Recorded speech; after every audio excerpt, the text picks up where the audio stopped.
Patience. Hello, I'm Eric Jansen. I'm one of the instructors here at Charles Mentor Taekwondo, and today I'm going to be teaching you 3 of the different stances that we do in Taekwondo.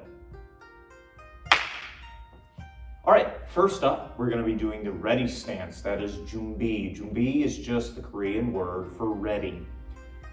Jumbi, your fists come up by your nose. You want to make sure your elbows are in, not out by your sides. Elbows are in.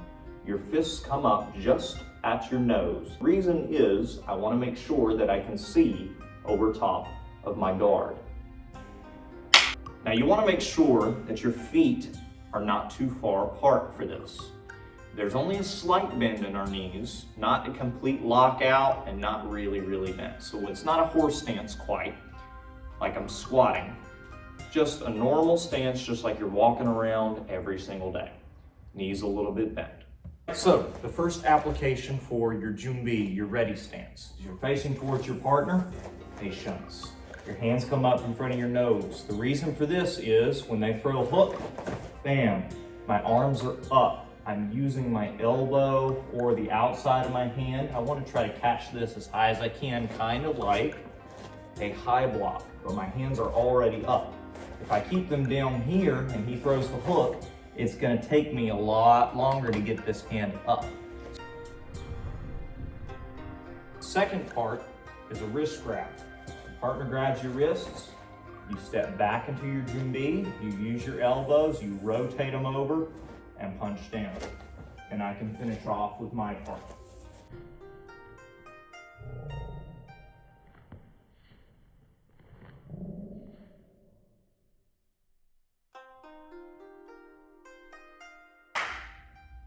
Our second stance we'll be going over will be one of the first stances you learn in class, and that is our fighting stance. This is the stance you would use when you are engaged in a fight in competition or to defend yourself. We first take our right foot, we're going to step back, do this exact same stance here, but sideways. Now my shoulders are square, going off to the side. My navel is going off to the side. My hips, my belly, my knees, my feet, all in one direction. My knees are bent a little bit more. I'm a little bit wider, so it's kind of like this. And I'm looking off towards my danger. That is the closest thing. So what is in front of you is your danger. That is your front side. What is behind you, that is your rear side. So you're going to take your front hand, close it up into a fist, and place it right on your navel, your belly button.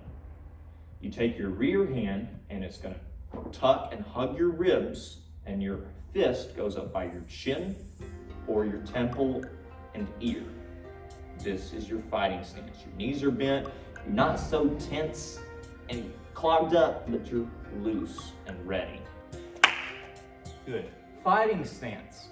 The applications for fighting stance is if you're already engaged. So self-defense has already happened. He's already grabbed my wrist. I already got out.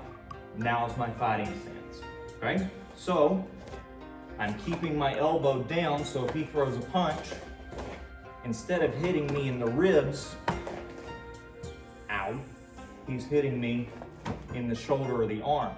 And as he comes in, I don't want to just take this whole punch. It's still going to leave a big old bruise. I actually want to turn into it here. So as he throws the punch, I'm turning my body, and then I'm set up for a side kick towards the knee. Application. Throw, turn, side kick. Still keep your hands up. As his hands move, mine move. Backhand. If he throws that first punch, I swivel in.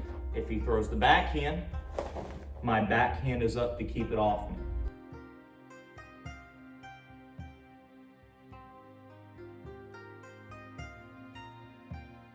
Use your hips, keep your arms up. One hand blocks my torso, one hand blocks my head. Our last stance we're going to be going over is the horse stance. So, you will take your shoulder width stance, you're going to lengthen it to 2 shoulder widths, so the length of my shoulder times 2. Your feet either point directly towards the front or are out at a 45-degree angle. Horse stance is good for the clinch, so you're in close, I've got him here, I control his head, I control his body, my hips are lower than his, I can pull and lock from here. The horse stance is very good for your close combat. So from here in the clinch, I'm in my horse stance, my hips are lower. As long as I can get my hip below his, I can control his legs. And if I control the legs, I can control the rest.